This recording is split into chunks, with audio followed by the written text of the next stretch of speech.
Welcome, Drink with James, episode 161.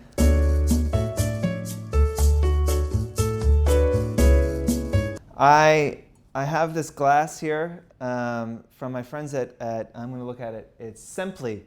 They sent me these crazy glasses that sit on their sides, and it's kind of fucking with my head a little bit when I go to put it down. You kind of have to lay it there. So I want to first thank my friends for these strange but lovely glasses.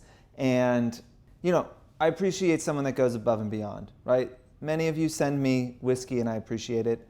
They went a step further and sent me something to put the whiskey in. Although today's a rosé day, because we have a client event tonight for a few hours in the office, and my friend Arch, who's a super talented bartender, is up there right now making a tequila punch, which I am sure have never really had a night that involved punch that ended well, because they're generally just so delicious and drinkable that you get into trouble. So we're starting it off early with a little tipsy glass and some rosé. This is the second one of the week, but I am feeling high energy. Sometimes I'm feeling a little despondent and cranky when I have to do two, but I'm feeling good. I was thinking about what am I going to talk about for the intro, and when is this thing coming out? And something that's started to come up more is Fashion Week. We are maybe a little less than a month away from Fashion Week. I think 3 weeks till it starts. Maybe some of you have booked your flights already. Maybe some of you are thinking, should I come? Should I not come? I think there's a lot of people that will write pieces that say Fashion Week is dead and you don't need to come, and a lot of people who will say it's still super important for an influencer to be there. I think it's only as important as you make it. I think you can be wildly successful and have a great career and never go to a fashion week. I think you can do, New York, London, Milan, and Paris every year and completely crush it. I think it is totally kind of up to you what you want to do, but it's also a time, I think, when our industry is most like high school. I think there is high school. I think there is no time in the year where people feel more they're part of the cool kids table or they're not. And I know a lot of people who have said that, they've stopped going because they just felt shitty about themselves, because they didn't feel cool. They didn't feel like they're going to the right shows or wearing the right clothes or walking out of the shows with the right influencers or going to drinks with the right cool people. And it's just a good reminder that it's all fucking bullshit and none of that actually matters. And I've run this business for 7 years now, and Fashion Week is, to us, completely meaningless. I don't go to a single event. I don't go to a single show. Now, I caveat that. I do think I will go to the Harper's Bazaar Icons event because it's black tie. It's being sponsored by my friends at Cartier. It is a very chic, lovely evening. So that's different. That's Harper's Bazaar Icons. That has nothing to do with Fashion Week in my mind. That's just fantastic, and I will definitely be there. But the rest of it just doesn't matter. If you enjoy it and you like looking at clothes, and let me tell you, the first time I went to a show, I was shooting Oscar de la Renta. I had never been to a fashion show. I loved it. I thought that it was so cool to see someone who is a rare talent and genius create a world, and you spend 10 to 14 minutes inside of their brain in this world that they create. And I think it is so beautiful and such a cool thing if you like clothes and you feel that clothes are more than just something to cover your body with, then I think shows can be amazing. But I only went to Oscar de la Renta and Tom Brown, and I wasn't just doing 10 shows a day ever. So I could be seen and change outfits. That's a hustle that you either enjoy or you don't, and I wouldn't put too much emphasis on it. I just don't think in the grand scheme of your businesses that Fashion Week really matters. But if you enjoy it and you can create engaging content, fucking go crazy. And we can talk a little bit more about, well, let's say this. If you have any questions that are Fashion Week related, or, let's try and answer some of those over the coming weeks. So throw it in the comments, email us, DM us, whatever it is. Any Fashion Week related questions, we'll get to them. And then I think we'll also try and pull some data and see how posts generally perform during Fashion Week for people that are there. My inclination and guess is that they perform worse than posts outside of Fashion Week, but we'll see if that is true or not. So with that, let's move into questions.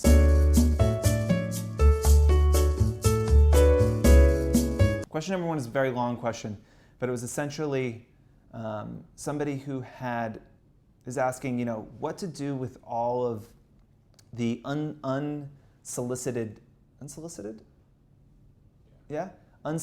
gifting they're getting.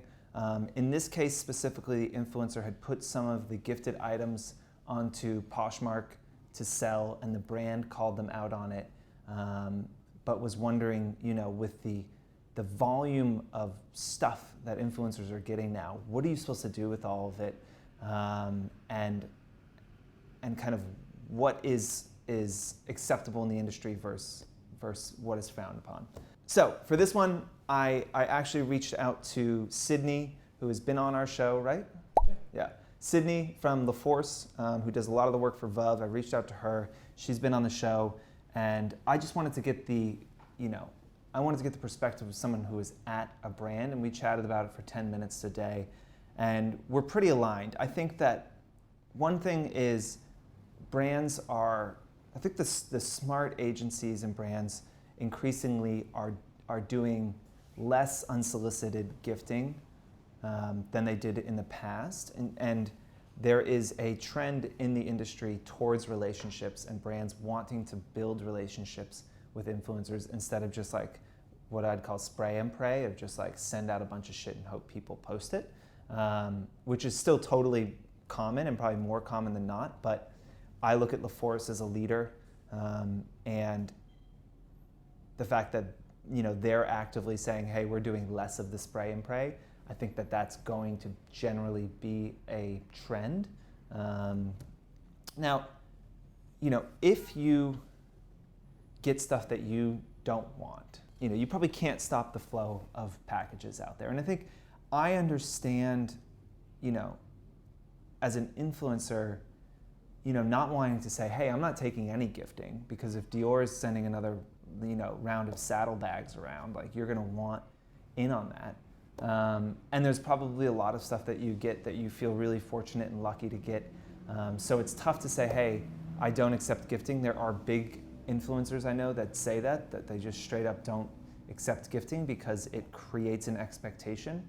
I think that's, something to consider as an influencer, is that unfortunately when someone sends you something, they're expecting you to post about it. So even if you don't like it, they're probably going to follow up. And I know it causes, stress that, again, you didn't really ask for, but you have to deal with, right? And you don't want to say, hey, don't send me anything, because if a brand reps, if there's someone at a PR agency and they have 10 brands they rep, and you say, hey, I don't actually want gifting anymore, you may like the 9 other brands they rep, just not the one they sent you. So it's a kind of difficult line to toe as an influencer of when do you say, no, how do you stop the flow from being overwhelming, and then what do you do with all this stuff that you don't want?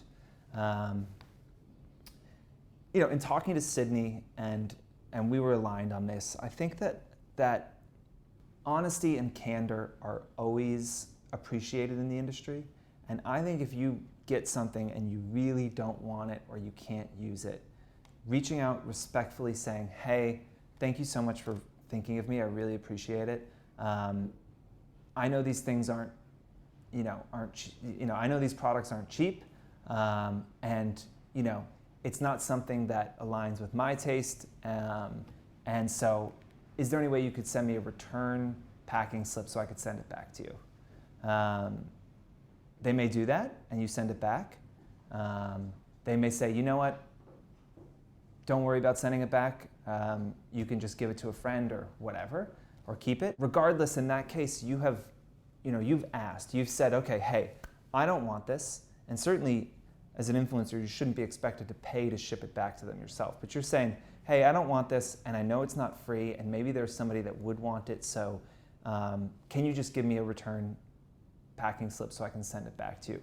They will probably say no, and then I think you're much more free to do what you want. But I understand the brand perspective, and Sydney agreed that finding your product for sale is a tough position that you're putting the brand, the agency rep or the brand person in, right?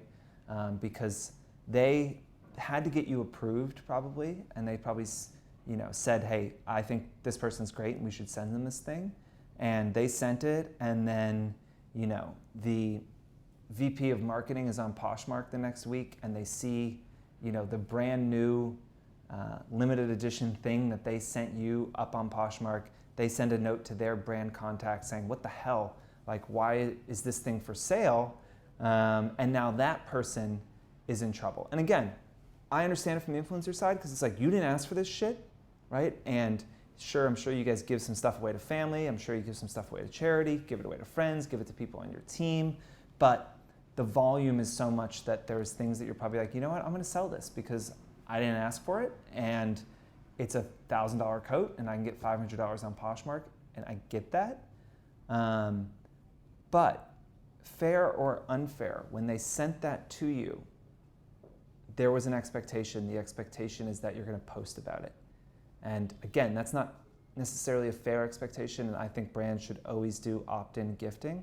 I think that they should be reaching out and asking you if you want something before they send it to you. But I don't think that putting it up for sale is the right thing to do if you want to continue to have a relationship with that brand. I think if they catch you selling it, it is going to be hard to explain that, and it's going to be hard to repair that relationship. Now, if you said to them, hey, can you send me a return packing slip? I don't like this. Much nicer way than that, but that's the gist. And they say, no, it's not worth sending you a packing slip, you just keep it. Then can you sell it? I think you're probably more in the clear to sell it. You have done your best to try and return it and do the right thing. They have said no. That feels not like permission, but I would feel better putting that up there, because if they found it, then you could be like, oh, I'm so sorry, like I tried to send it back. I told you that like it wasn't my taste, so I just, figured I'd sell it. Sorry if that's a problem. You're in like a more defensible position than just not selling it. Nobody likes to be made a fool of, and you have to put yourself in the brand's position. Even though they're putting you in an unfair position, doesn't mean you should do the same.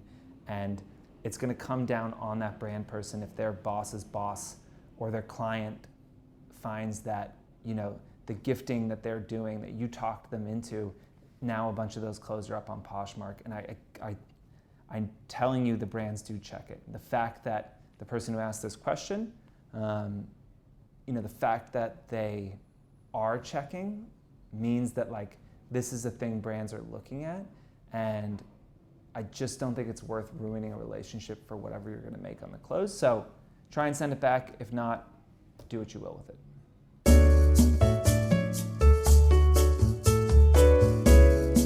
Question number 2 is, what do you do if you find out a brand is using your image in an ad without your permission? Look, I'm calling all the experts in today. I called my friend Jess Hoffman. It's not her last name anymore. That's her old name. Her name is Jessica. Oh gosh. You know what? I'm sorry, Jess and Max. I officiated your wedding, so I should definitely know your last name as I married you. But I was focused on other things that day, like remembering the entire little speech that I wrote. It's like Miller Max made, something like that. Anyway, doesn't matter. Jess is amazing. She's a fantastic lawyer, and specializes a lot in contracts and usage and things like trademarks and things like this. So I asked Jess, what do you do?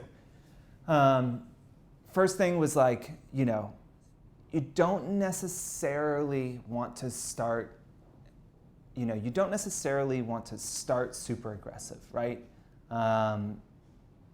Yes, that brand is in the wrong. There is no situation in which a brand should be using your likeness in an advertisement without your permission written in a contract.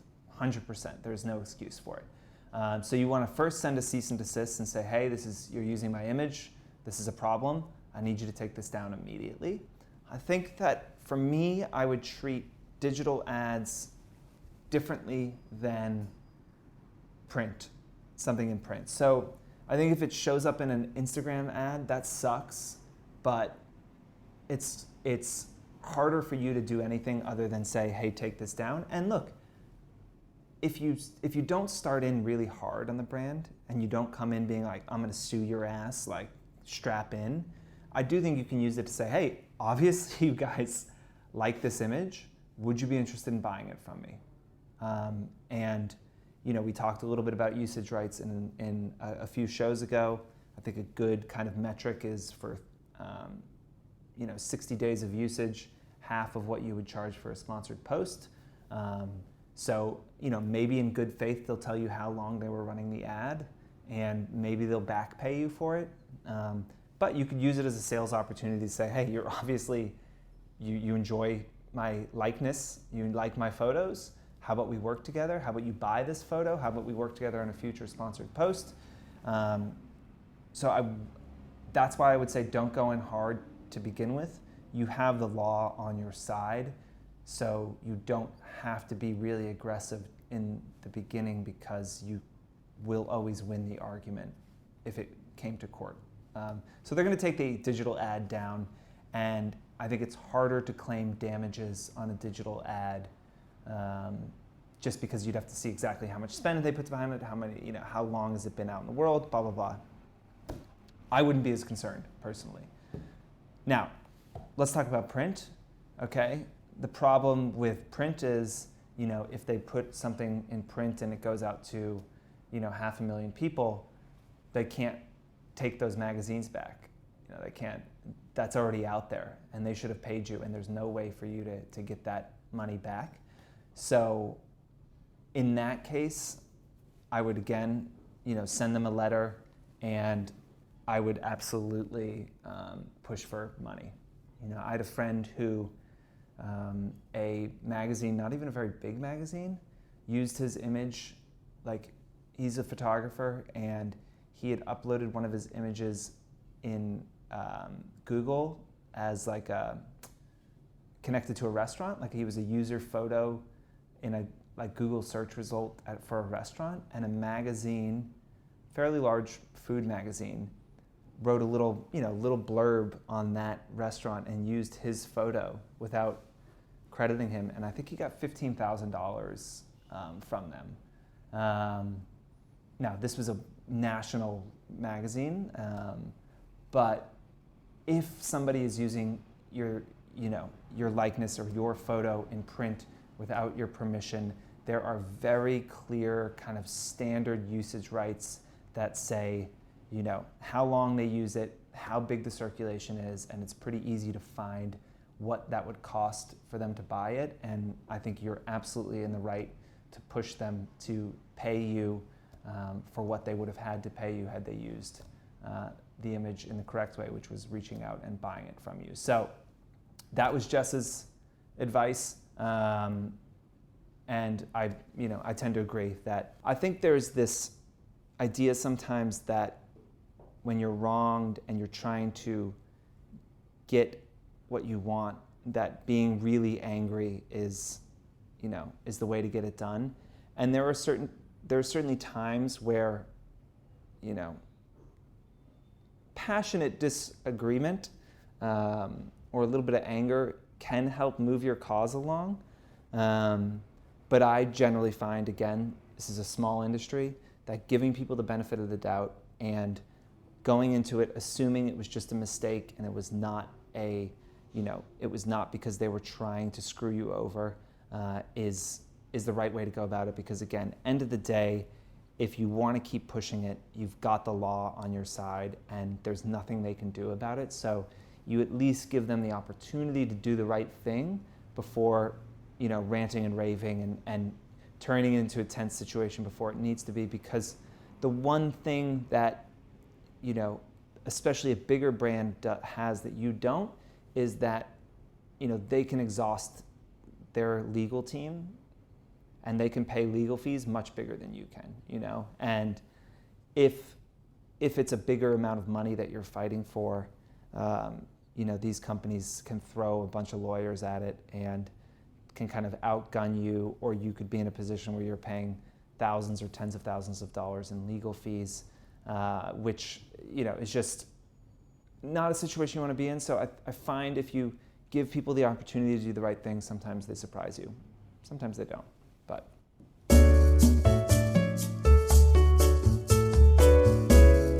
question number 3 is my thoughts on the recent Tumblr acquisition, which is acquisition number 2, I think. This is the second time they've been bought. So you all know, or maybe you don't, but I'm only sitting here because of Tumblr. Tumblr completely changed my life. It was the first thing in my adult life that I felt like good at.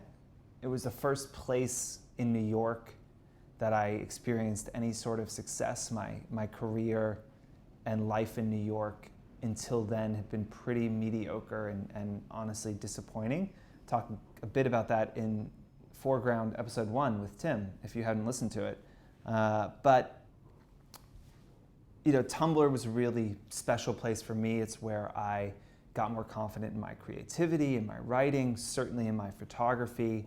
And it was this amazing community of really supportive, interesting people who, many of whom I am still very close with today. I mean, the guy who's making drinks for our event tonight, my friend, I met him through Tumblr. Tim, I think, found out about Fohr because he followed my Tumblr. There's probably, a handful of people that work at this company because they used to read my blog. So I love Tumblr, and I was really sad to see it die. I'm not sad it got sold for $3 million because it's been dead for so long. But to sell 5 years ago for $1.1 billion and then this week to sell for $3 million. It's a cautionary tale for what can and generally does happen to platforms. When we started this company, Instagram was a joke. It was just a total non-factor. Tumblr was really all people talked about. We really, started the company because you couldn't see how many followers someone's Tumblr had. And when we started this company, Instagram was pretty much a non-factor. It was fairly new, and nobody really cared about it. And a big reason we started the company is that you would find a Tumblr that you liked, and you had no way to know how many followers they had. So by connecting to Fohr through an API, we could show how many followers a Tumblr account had, and that was really one of the big key features and benefits of Fohr, and one of the reasons that we started. And so to have, in that short amount of time, the platform go from dominance to a joke is heartbreaking and shocking. And I think that should be a wake-up call that, while Instagram and Facebook have a lot more money, a lot more power, and generally are better run organizations than Tumblr ever was, and I think have much more staying power, obviously, Instagram will never maintain its hold on culture that it has today in perpetuity. It is just not possible. It's just not how culture works. And Tumblr is a small example, I think, of what you can expect for Instagram in the coming decade. And a reminder to everyone that you need to diversify, that you need to try new platforms, and you need to understand that to have a long career in this space is going to mean constant reinvention and is going to mean having to figure out a way to take your audience with you, not only through your own life changes of aging and maybe starting a family or moving cities or whatever it might be, changing tastes, but also in and out of new platforms. And I cannot stress enough that hope is not a strategy, and you can't just hope that Instagram will continue to be as popular as it is today, because it's just never going to happen. And if you don't have a contingency plan, I would freak out now, because you still have time to fix it. Because we have years before something catastrophic is going to happen to Instagram, but it absolutely will. And if you don't have a plan or you're not working on one today, then I would just subtly start to freak out. So, if I wasn't afraid of staining my beautiful 60-year-old desk, I would pour out some of this rosé for Tumblr, for what it used to be, for what it did for my life, for all the people that I have met. It was a beautiful time in the internet, my favorite time of the internet, and I look back on it fondly. And David Karp, you don't watch this show. We had drinks once. You probably don't know who the fuck I am, but I thank you, and I bid you adieu.